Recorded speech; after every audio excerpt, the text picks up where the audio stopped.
Russell Steinberg, and I want to welcome everyone from the East Coast to the West Coast to Live from Boston and Live from LA.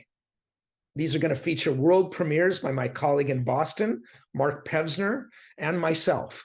The way we're going to do it is we're going to begin first in Boston, where Mark is going to introduce his two pieces, his Fanfare for the Frequent Flyer for two pianos, which is going to be performed by him and Jane Hua.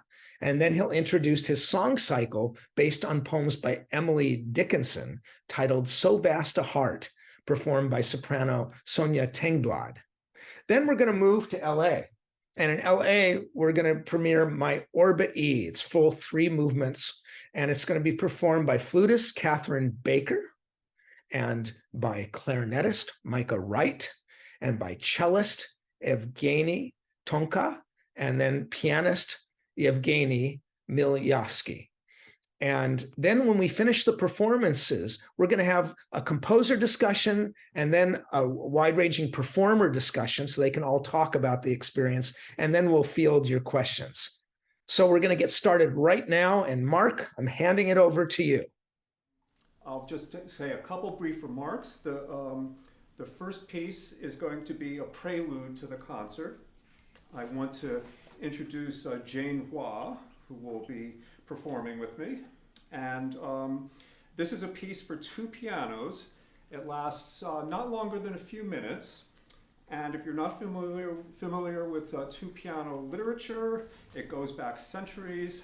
And there's a lot. Yeah, oh yeah, hi Jane. Great. Where's the camera? It's right there. Hello guys.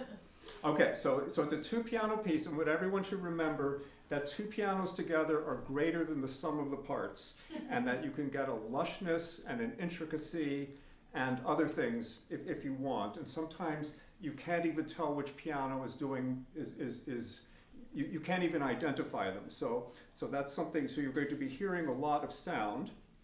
A quick mention about the title. This is titled in the tradition of romantic character pieces that was perfected in the 19th century by Robert Schumann. You know, for example, his Waldzähne and forest scenes.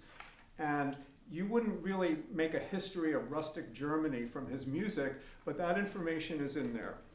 Similarly, my piece will not tell you very much about airline travel or whether to invest in Boeing or Airbus, but please do enjoy the music. What's really important is to remember that there's a passage to ease us into the piece and a passage to ease us out.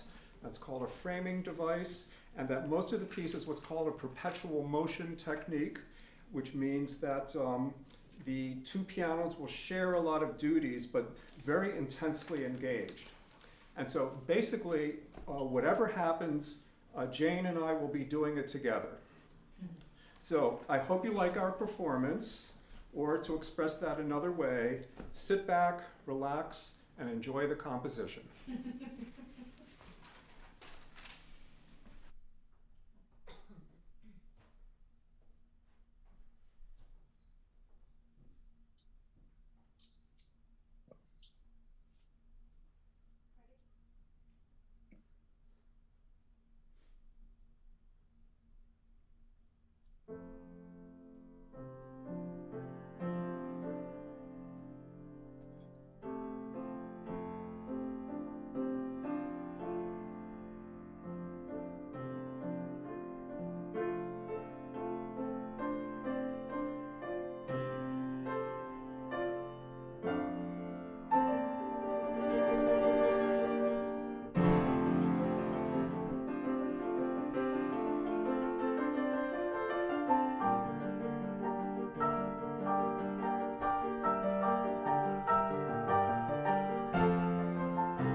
thank you for that. Now, I'm going to introduce Sonja Tengblad Hello. as we move to Emily Dickinson songs, which will have,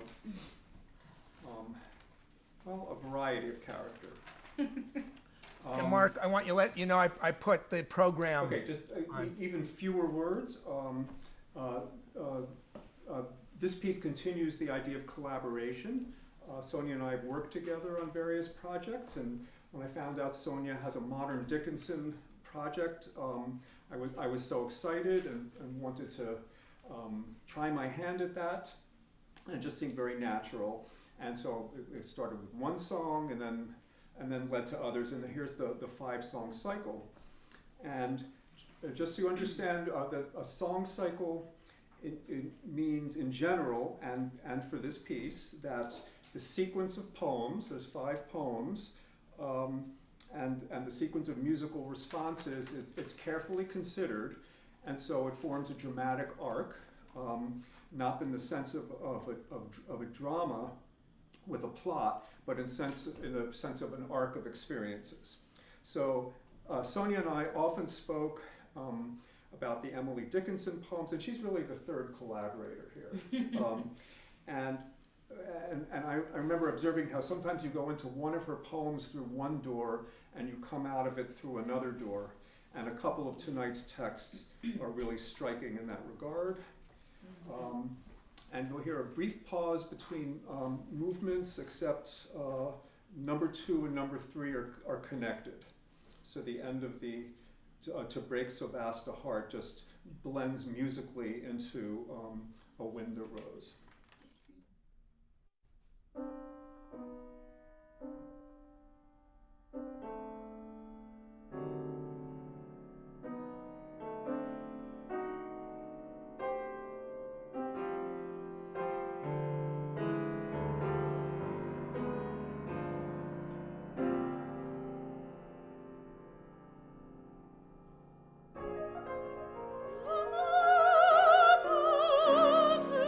Fire upon the sky.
It's just such a thrill to be on this concert with Mark Pevsner, my colleague. From when we went to Harvard, we both studied with the same great teacher, Leon Kirshner, and we've been talking about putting on this concert now for quite a while. What a gorgeous song cycle that was, and so beautifully performed. It was just wonderful to hear that. Piece that you're going to hear next is called Orbit E, and it's a quartet, but not a quartet for strings. It's a quartet for very unusual grouping of instruments. Quartet for flute, for clarinet, for cello, and for piano. And with these four instruments, whereas the strings are all kind of homogeneous and sound the same, when you put these instruments together, it's all about color. And it really has the colors of an entire orchestra, especially the way I'm writing for the instruments, because the pianist, for instance, is not just a piano, but is a harpist as well, because you'll see the piano playing inside the harp. But not only the piano, you'll see all kinds of techniques with the other instruments as well. And so you'll get this large spectrum of color and texture. And that was a big part of the idea of Orbit E. The whole piece is about this center chord, an E minor chord, and everything from that chord emanates outwards in orbits that go farther and farther afield. And so the experience you're going to have is the first movement takes this very intimate sound and builds larger and larger orbits. It gets really, really wild in textures and wild in rhythms, and you're going to hear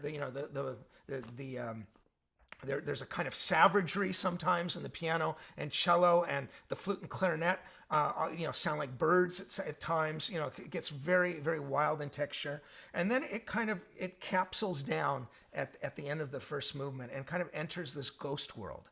And the second movement is all about this ghost world. In fact, all the instruments are kind of like apparitions. This is where you'll see the pianist, you'll see Evgeny, move into the piano doing strums and very delicate plucks. And you're going to see the other musicians, the flute, clarinet, and cello, they're going to be doing glissandi, rising upwards and downwards in the music, creating all kinds of interesting, beautiful effects. But that's only half of that movement. The other half of the movement kind of is a very emotional, nostalgic look going backwards in the 19th century. And I actually put, kind of in the phrasing style of Rachmaninoff or something, the music will have kind of those very powerful romantic swells. And so those things all merge together. And then that movement also ends in a very ghost-like way. And then the last movement, the shorter movement, is a Furioso. And I put like buzzing bees. And so that E minor triad is still present, but now it has this kind of ferocity to it. And it's also a lot of fun. And that it ends up having a little middle trio section that's a very dance-like and very light and dance-like. And then it moves back into a Furioso, and you'll see it ends with a tremendous energy. And we're going to be talking with the performers afterwards, but it's just been a thrill to work with this particular quartet. And so I'm now going to switch to our other camera, and we are going to perform Orbit E.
Amazing.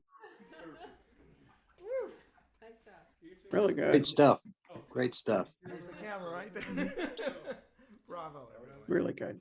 Yeah. Well, I just wanted to say what a thrill it was to do this concert together with Mark. And I thought it would be fun, Mark, if we just had a little short dialogue about the experience as two composers putting this on. It had a lot of different parts to it. It was a very positive evening in all ways. It was really fun to hear your piece last because I could just really enjoy it. And Without all the technical considerations. so you have no idea what went out of my head in order to listen. But my musician, Jane and Sonja are here, and what a thrill it was. This was such a collaboration, and that's what's fun about it. Yeah. Actually, it's serious fun. Yeah, and I want to say that this came about from my classical consortium, where Mark is a member, and we've been talking about putting on a concert for a while. And Mark actually previewed this song cycle, So Vast a Heart, for us, playing it on the piano. So we got to kind of hear it, not as a sketch, but we got to hear it and imagine what it would be like, with the vocal line and everything. And I think that was a really, really exciting that we had that experience. And then I also played the last movement of Orbit E for the consortium as well. In fact, the second recording of the second movement, no one has ever heard the first movement before. You guys were the very first to hear that, and you can see why. For me, as a composer, it was really it was difficult to get a performance of this piece because first movement's so challenging, and we're going to talk with the performers about that. But it was really so gratifying to be able to hear the thing as one piece, because hearing it in parts was very, it's very different, because it's a whole, for me, music is so much about a journey, right, Mark? And so here, right, in my piece, really taking a journey of a chord and everything around it, surrounding it. And certainly in your song cycle, it's just a magnificent journey we were on. Yeah, I'm going to guess that both of us have the pleasure of hearing our music as conceived. And right, when I played it for your music hangout, I was playing a piano version of it. And when Sonja and I worked it up, I had to undo that. You had to learn that. Actually play with someone else. Yeah. I've had the pleasure of doing quite a bit of Mark's music, and to me it always feels like there's only two of us, but it feels like chamber music, which is really fun. It was absolutely chamber music, and I mean the colors that you got, it was just a thrill to hear. And by the way, I want to let you know, this on my end, you guys sound, the Zoom sound was great. We have Jesse Brayman to thank for that. Yes. Take a bow if you want. Yeah. Jesse, and there's my engineer, Reuven Herman. I'm going to compliment him as well. Yeah, so Mark, yeah. I was going to say, before we go on to the performers, anything you want to talk about in terms of just, your composer point of view and everything, and getting performances, trying this thing out with a different kind of audience? The audience is great, although I wish the audience were in the room. But there's electronic ways of communicating together, and I'm sure people I know personally will be doing a lot of that. Actually, that's the texts have been coming in a stream. But the thing is that no, this is a great pleasure for me. I would say for this concert, I had completely composed both pieces. So this was a walk in the park. This meant just interpreting them and realizing them and doing all the things for the concert. Yeah. I don't know if you've had the experience of composing up to the day of the performance. Let's just say not recommended. So, well, I think we have to say one thing though, Mark, because before we get to the other performers, both of us you knew that you were going to be performing as well as playing, so that gave you a lot of control. I ended up conducting a little bit, and I had not expected that, but that's part of what we always do, right? Right, and I also want to say that the experience of playing that, and I can ask the players this as well, is that I only remember certain things of the performances, other than they went well, Mhm. and I had a nice feeling. But my mind was, concentrating on, reading my part and not being distracted, and listening to the partner in both cases. So I was busy. You know, with as composers and everything, one of the other things I'm sure you felt is you hear it and then you make changes, right? We'll talk about that. But the other thing, I want to acknowledge the audience.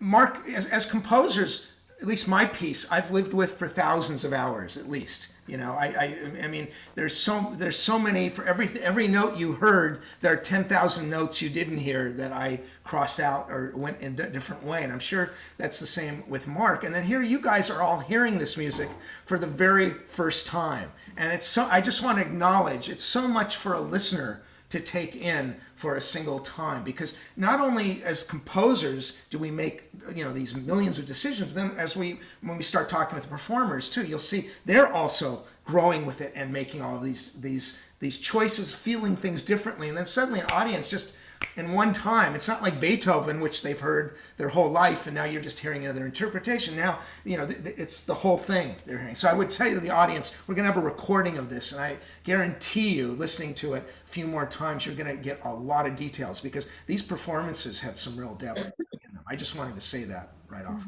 Right, and we also made rehearsal recordings so we can actually do a little editing and have versions. And so that's a very important part of this, of getting the music out in the world. Yeah. That's right. That's a good point you made, Russell, because I forget. I mean, I've lived with this music in my for many hours. I talk to audiences all the time, and I just feel, in contemporary music, we ask a lot. We ask a lot to be able to absorb that. Yeah. Right. It rewards a right, but you can't hear everything. But but the gestalt was great. When you have performers like we've had, it makes it a lot easier. And I'm going to switch cameras now, because I want to bring my performers in, and then we'll talk. So let's talk with Sonja, Jane, and then my quartet. Let's talk a little bit from Sonja and Jane. I'd like to know from both of you. First of all, you've performed other pieces of Mark's before, both of you. For me, this is the first time. Ah, this is the first time. Okay.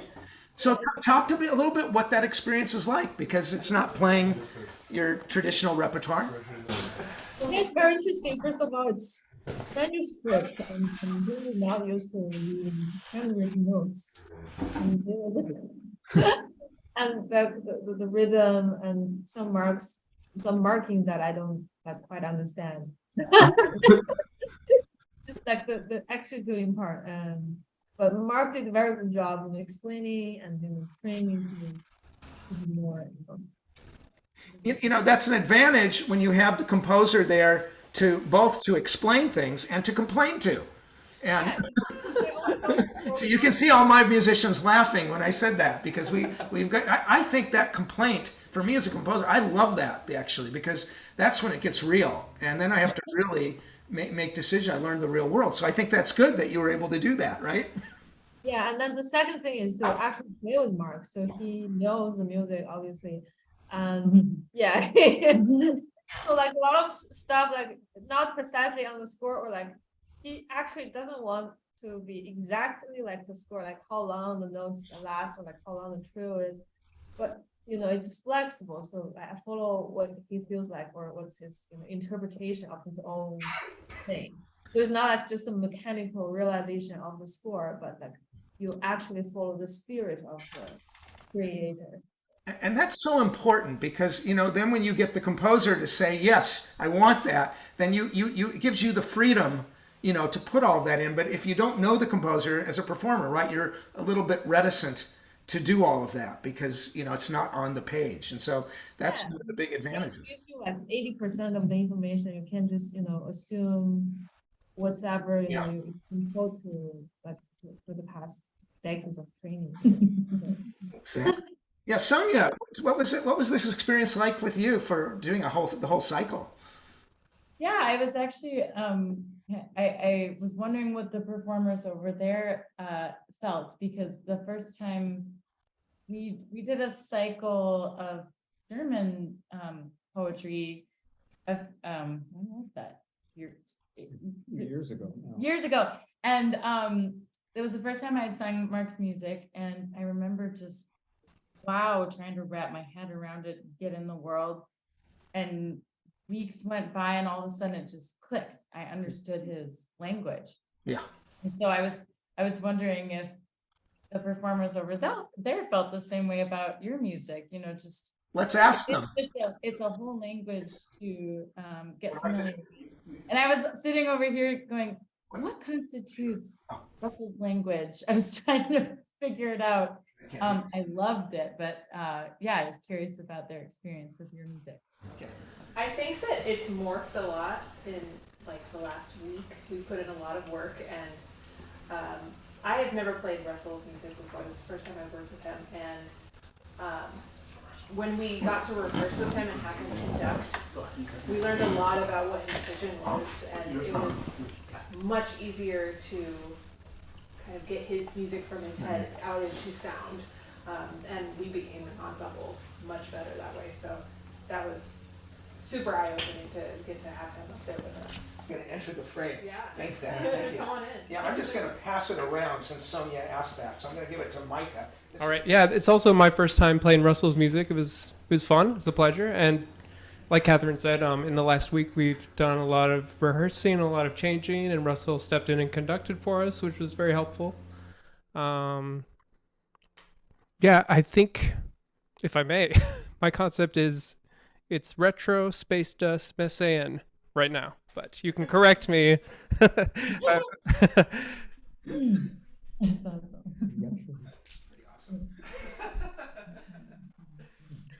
Well, I'd like to talk about, I mean, I really enjoy working on the piece. I enjoy working with Russell, and I enjoy working with this quartet, with the group. I'd like to talk about the challenges of the extended techniques that Russell composed. For me personally, this is something new.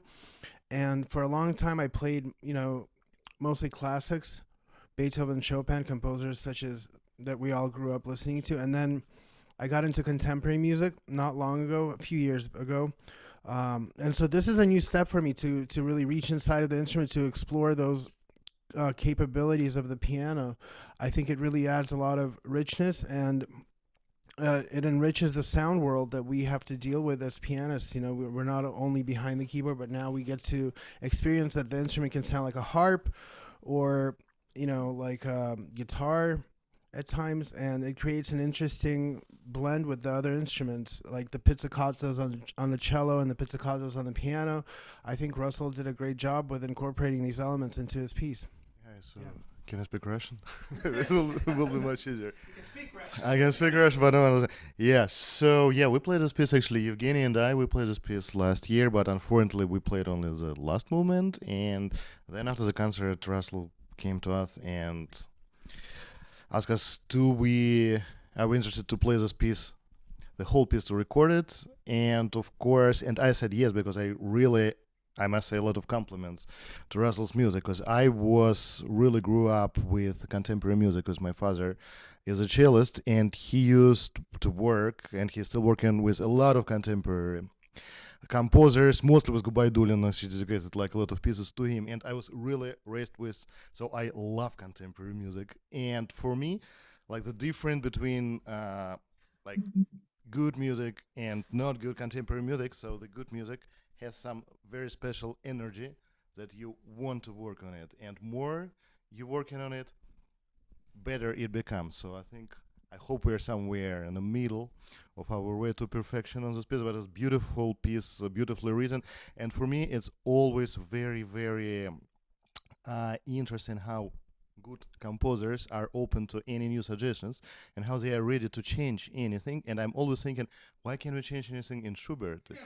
It's also pretty good composer, right? Or a Beethoven. And like every good composer I worked with, they're super open to anything what works. So I really appreciate that Russell worked with us and he really changed things on the fly, like day before concerts, like, oh yes, let's do it. It's really better, and it's for me really sign of great composer. So it was real pleasure, and of course pleasure to work with all of you guys, because I think we all were pretty like we were very dedicated to this piece last 2 weeks. So And you've never played together before. and we never played together before, and yeah, thanks for the conducting. It really helped us. So we could focus on the music more than on just like one. No. So thank you so much, and yeah. Thank you very much, Evgeny. Before I hand it back I want to ask some more about Sonja and Jane, but before I do that, I also want to know from all of you, how did your hearing of the piece change as you got to know it? Because, again, I was just saying, you as an audience, you're hearing it a single time. And so it's kind of an assault, in a way. There's at least in my piece, so much going on. And not, there's a lot of savagery too, and as well as very, very subtle types of music. So I'd like to know whether, I'd like to just quickly go around and just know from you if you're hearing it differently than when you first started. Start with you, Catherine. Yes, for sure. The first time I heard it was through a MIDI file, right? Because we were studying it, and it morphs so much because we can play with time, we can play with color, we can play with balance. So all of those things changed significantly since the first time I put my eyes on it. So yeah. Well, I think with time we really get to hear how the themes develop throughout the piece, and how the themes there's a lot of cannons and there's a lot of like mirror sounds between the different instruments, and so that really becomes much more entertaining as you get to know the piece more. The more you play it, I think the more that becomes an interest in and of itself during the performance. You could play around with how you pass voices between different instruments, and again, the themes that develop throughout the piece, they're united throughout the movements. Yeah, I would compare work of musician like work of archaeologist. So first you see just like the whole nice piece. There's a lot of like things you don't understand, and then you cleaning it up, and then you see more layers, and then you see details, and of course it's endless and extremely beautiful and exciting process. And I believe we are only at the beginning of cleaning up this piece for us. Yeah, I'm just going to echo what everyone else has said. Starting with a MIDI file, and then we started rehearsing without Russell, with a click, with a metronome. And then once Russell stepped in, we got, the full picture, like gestures and rubato and things like that. So my concept has changed a lot throughout this process. I just want to say one of the things I noticed in their playing is how, as they get to know it more, they play more and more expressively. That's what I notice, much more expressively. And again, I just think it's interesting for listeners to hear. These musicians and Sonja and Jane, these are very sophisticated musicians. They've dedicated their lives to music, so they hear things very deeply. But even they are talking about a change that happens over the time. So as listeners, I think that's something you got to give yourself a break with this. It takes time, to absorb all this. And so I thought that would be interesting. I want to know, Sonja and Jane, do you have other things to add, about your experience performing this music? I guess just to say, I love whenever I get to collaborate with Mark. I love his music, and I love how he considers poetry and how he so carefully sets the text, and how the voice and piano together are commenting on it, sometimes in different ways, in complementary ways. I just love his music. It's such an enjoyable collaboration. That's so true. And I think when we were able to look at the text, we could see that, just how careful that was. And you certainly brought that out very much. Yeah, Jane? I think it was very pleasure to play, but last night, like when we actually hear what we recorded it sounds quite different than in the living room. And I'm very excited to hear the actual edited version, because it's gonna be like very nice balance. Because when we're rehearsing, we're like, oh, can you be quieter, or like, should I be quieter? So that a lot of the practical issue, and we solve it, or we didn't solve it, but just pass it to our audio engineer. I don't know what I'm talking about, but the whole experience is very refreshing, working with someone who really, knows the music. Yeah, I want to add something to that, which is that two piano piece is much easier to hear than it is to play. It's actually really difficult because it's a high wire act and you could fall off at any time. And we had some, and never mind if we had to use our secret, our secret signals or anything, but it was, it's actually there's a lot of tension in playing it because will we go through? We have a wonderful take from the rehearsal, which is great, and then tonight, of course, you heard the spirit of the piece because we played out for the audience. But just because it's you're soaring through the air or whatever does not mean that those cross rhythms are always fighting each other between the two parts. And it makes it sound like a big machine. So bravo for. Yeah, that brings up another question I'd like to ask all the performers, actually, because I'll tell you, for me, especially since I at first did not want to conduct this and then found I really enjoyed it, because, one of the great things about working with fine performers is the experiments you can do with speed, and tempo.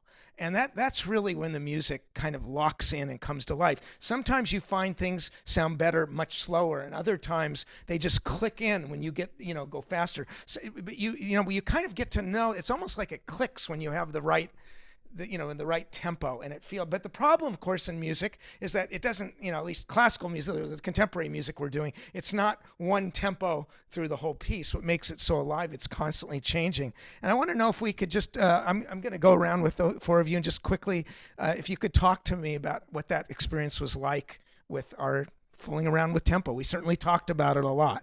Well, the first thing I think of is in the third movement, I think, where we really went for some tempos that I couldn't have ever dreamed of. But you were like, no, go for it. Just go for it. And we did it. And it was really effective. So that was really great. Yeah. There was that part in there where performers always want to be together because they spend their whole lives making perfect ensemble. And there's one part of the piece I say I want it totally out of control. And so when they saw me waving my arms like a madman, then they finally got that. And it was a lot of fun, wasn't it? Well, I mean, Russell's a great motivation to play faster. He's been motivating us and pushing us to really move the tempos forward to I think to the limit of our abilities and many times, and he pushes us past that limit. And we in rehearsal, we heard what that sounds like, and then we can step back a little bit and kind of pick a more realistic tempo. But I think that's great, because when there's a live performance, we have a little bit more freedom to make those spontaneous decisions, and it kind of locks into place and projects. So yeah. Yeah, I think faster is better because it makes piece shorter, right? No, it's a joke of course, but it's really interesting if we're talking about the time. I don't think like it's question of like faster or slower. It's a time, right? It's a feeling, sense of time, and it's really interesting in pretty much every piece, and this piece in particular, when we are not so busy with reading notes and dynamic and everything and trying to be together, slowly music gets its own pulse, and you just have to just get this pulse. I would say it's like a hypnotic thing. It just breathing with you, it's pulsing with you, and you just follow what is there. And yes, faster is faster. What can I say? I think the only thing I'll add is a lot of times, because this was the first time the first two movements were played, is that right? Yeah, so a lot of times composers don't know what tempos they want until they hear it with real musicians. So I think we did a little exploring in that first movement, especially with some of the tempos, yeah. And also we can hear like recordings of Rachmaninoff, who played his own compositions with different, like 20 years and completely different tempos, because everything changes, you change and your vision changes, your breathing changes. So it's really interesting how the music lives and grows through the centuries, I would say. Yeah, I have two things to tell. One to tell the group. I really didn't know whether this first movement was playable. And you don't want to ever tell musicians that. It's really funny listening to them talk about how it was, I was pushing them faster. It's true, I was, but I didn't know if it was going to be possible. And I did send them a MIDI version, which it was so at the tempos I wrote, it just was a blur of thicket of noise, pretty much. And yet what we found, I found it was very effective. And then on the other end, I wanted to take the second movement slower originally, remember? And you guys inspired me to move that a little bit more. And I think that was very effective. Yeah. Yeah, I'm curious, Sonja, particularly whether you found, you and Mark discussed tempi in the songs and made some changes. Yes, always, I guess. Yeah, it depends on kind of the text painting and also what's possible with breath, what feels good physically. But that's one of the joys of working with a living composer. So listen, those of you out there, this is your chance. You've gotten to see what a charming group of people this we have here, and actually you can see also we're having a lot of fun. So why don't you hit us with some questions and comments, and we can have our performers answer that or respond. Okay, Caroline, I know you have things to ask. You have me laughing. Oh Yeah. gosh. These are all my consortium members. No problem.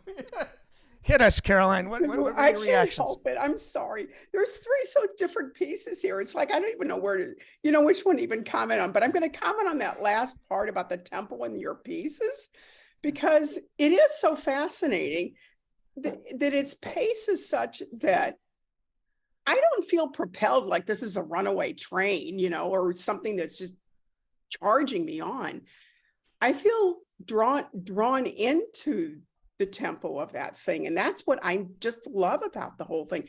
I wouldn't have even thought about it if you guys hadn't started talking about this tempo. And then I realized, oh my gosh, that tempo just it had a certain resilience to it that just keeps pulling and pulling and pulling and pulling.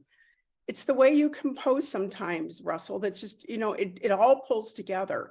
But your tempos are really clear and that they just keep drawing you in such a way. It's unbelievable. But also all the subtleties of those pieces, that piece, which was just unbelievable. I have to say, I love the plucking of the piano, which I don't always like. And I think the reason is because usually in the modern pieces, the plucking says, I'm plucking the piano, but not here. That was a completely different effect that blended with this ensemble so well. I couldn't believe it. I mean, I found myself saying, I'm going to wanting to listen to that plucking. It was really cool. Yeah, So Evgeny, you want to talk a little bit? I have so much more to say than I could. No, Caroline. Thank you so much. They were all great pieces. I'll gabber all night long, and you know me. But I just wanted to make those 2 points, and I'll shut up. Those are great points, but I want to let Evgeny respond, because we put a lot of thought, or he especially did, into what we were doing to blend that. And you want to talk about that with the different pianos? Sure. I think one of the main reasons that it sounds convincing and beautiful is because it's tonal in many ways for the slow movement, and it fits. Sometimes it's dissonant, but it's still a sort of a quasi-tonal harmony, and so when they sound more like bells, and they're really expressive. And what you were referring to maybe in some contemporary music, when you have these dissonances, like an endless dissonant piece, and you have plucking strings in there, it doesn't have the same expressive potential as something that, and Russell marks them to sound like bells. So I think that's really very beautiful, very well done. Yeah, and you got a beautiful sound, and what a lot of people don't know is every piano inside is different depending on the make. You have to figure out where to put your fingers, whether it's going to work on certain ones, and you have to put tapes on them to be able to see what notes. There's a lot in that. So I wanted to mention that, and then the other thing I wanted Catherine. We were talking about tempo, Caroline. I want you to know that one of the cardinal sins of a composer writing for winds is not to let them breathe. And I really kind of hit the limit here. And Catherine, you want to talk a little bit about some changes we had to make? Yeah, there were some moments where it was almost like a full page where it was like, okay, I got to stop playing for one little millisecond. And we added some rests, some eighth rests, and just stuck them in there as needed, and then it worked. Yeah. But we always have to breathe. It's like a string instrument. The bow is not endless, right? Our lungs need that energy. But this is what's so great about collaboration. The places where she needed to breathe, I realized that if I put rests in those places, the piano and cello were able to, or at least in that one particular place, the piano was able to come out much better. And so we were going to do just one little rest. I decided to add two. And then I said, well, I don't want just the flute to rest. I want the clarinet and the cello to rest there too. And so this was the kind of thing, you ended up spurring me to realize that something needed to be cleared up a lot. Mark, I'm wondering whether you had any of those things working with either Jane or Caroline. I mean, Jane or Sonja, sorry. We made changes right, left, and center, but I don't think we made any changes that were fundamental to the pieces. But there were questions of phrasing in the vocal line, questions of breathing, improvements of my word setting. So this is all great, and this is knowledge that I don't have on my own, but can only receive through collaborating. So can I just say that not much had to change though, which is a good mark, right? No pun intended. But Yeah, that's definitely the case with me, Mark, unfortunately. well, I think I always have to change stuff. Well, part of the collaboration with Sonja, because I was writing using poetry that Sonja's already interested in, and writing, okay, well, Sonja might sing this. It actually let my imagination go to places it might not otherwise, and certainly types of music that I wouldn't have thought of writing. And so thanks. It really that was great. Yeah. To have you realize that, and as you can hear, it has its demands. Absolutely. I'm not near the computer, so I can't see. But are there other questions? Yeah, Catherine. Hi, Catherine. Hi. Thanks, Mark. Thanks, Russell. It's been absolutely wonderful. Much beyond expectations. But I've got a question for you, Mark and Sonja. Had you already determined the 5 poems when you approached Sonja, or did you work together on that? And were any of the poems, had you just chosen 5, or did you have to eliminate others to substitute? I mean, how long a process was that to make it work? That's a great question. The first answer, it was 100% me. It was my choice of poems, and I told you about it after the fact. And in a way, Sonja gave the gift of letting it unfold, but allowing me to let her know what I was thinking. And once I realized it was going to be a complete cycle, because I started with the 4th poem, Touch Lightly, the process of finding the poems, it didn't take very long, because in a way, I could recognize what I was looking for. So once I had the 5 poems, that was set and never changed. There were never any substitutions. What was difficult is writing the first and maybe the second song, and then fitting it all into as a puzzle. It got harder and harder to compose this, to make it sound like each one was the first one. So that was a compositional challenge. But on the poetry, that's my contribution, both choosing the poems and the order of the poems. And that's why I was mentioning a dramatic arc. I must say it was great to be able to discuss them, because you know you're Emily Dickinson. Well, it's fun for me too, because none of these poems I've sung before. So that was really fun. Well, after you sang the cycle, and Mark, you worked on it so long, did your sense of what the arc really meant change very much, or did it deepen, or I mean, I know that these song cycles have kind of really growth in depth for everybody who listens to them, but I don't know how long you lived with them, I guess I'm asking. Well, it was some years in the making and some months in the rehearsing, but I think we both were working on what was there and bringing it into reality. And some of the rehearsals, when the songs would come out for the first time, we'd have rehearsal tapes and we'd holler and whoop because we'd say, "There's the piece, there's the piece." That is a thrilling moment, which happened more than once. Yeah. So, well, they're wonderful. Yeah, one thing I enjoyed so much, Mark, is like you said, you started, the first one you wrote was the fourth one, or was that what you said? Yeah. The first? But it's so clear when we hear this. I mean, this is only the first time I've heard it, but that third song, just it has such a, you definitely go through an arch, and that is there's a real gem there. You just notice even on a first hearing, and that I know that was an intentional thing, and that was really powerful. Just wanted to say. Right. I love that movement so much. Yeah. And the last phrase goes 2.5 octaves, which is so fun. And like no one ever does that. And I just loved it so much. It's just how you set that last line of that poem is to die for. I'm so glad you told us that. Yeah, Michael, do you have a question?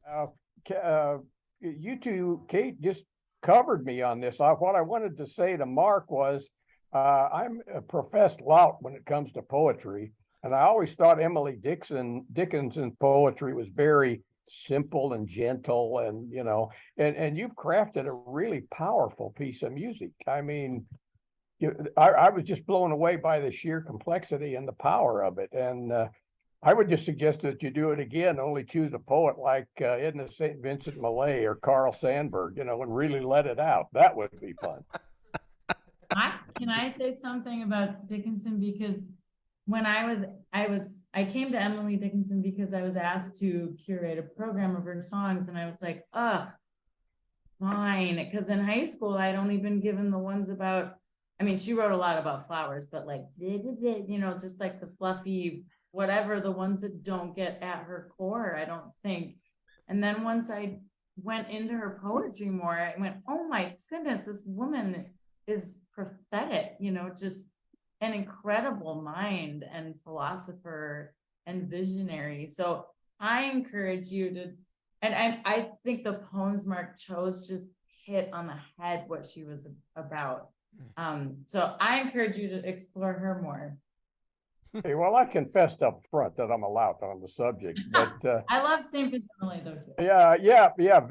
Edna St. Vincent Millay, she was a genius and a wildcat and a completely insane person. And and of course Carl Sandburg was just a big flat-footed Midwesterner who wrote about Abe Lincoln. But those two speak to me, and I'll have to dig a little to get into Dickinson. But I thought the piece was huge. I just really enjoyed it, Mark. Thanks very much.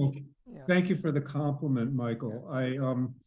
What's really important here is you mentioned poets that speak to you. As the composer, it's important to poets that speak to me.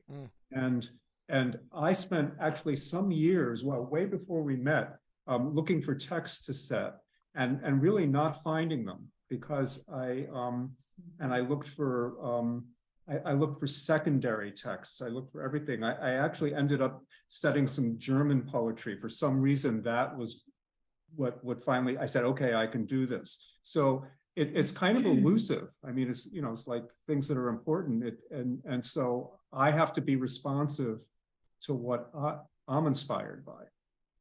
I think we've really, elicited some really great stuff. And as you can see, it's kind of really fun to have this party in Boston and LA simultaneously. I'm just sorry we can't share food and drink all together. But Mark, I think this is great, and Sonja and Jane, and I want to give so much thanks to my performers here, Catherine, Micah, Evgeny, and to my engineer, Reuven Herman, and to Jesse over there in Boston. And I hope this is a very unique undertaking. It felt really fun. There's a lot we had to coordinate, with the sound and all of that. But I think we all think it was really worth it. It was a deep musical experience, and I think I think we should just all wave goodbye. And I want you to know the recordings will be available. And also, if any of you are interested in joining my classical consortium, where we talk on Monday Hangouts about all kinds of things about classical music and have a great time, please check that out as well. Okay? And I think I'd like to say goodnight. All right. All right. Thank you. It was a privilege. I appreciate that. It really was.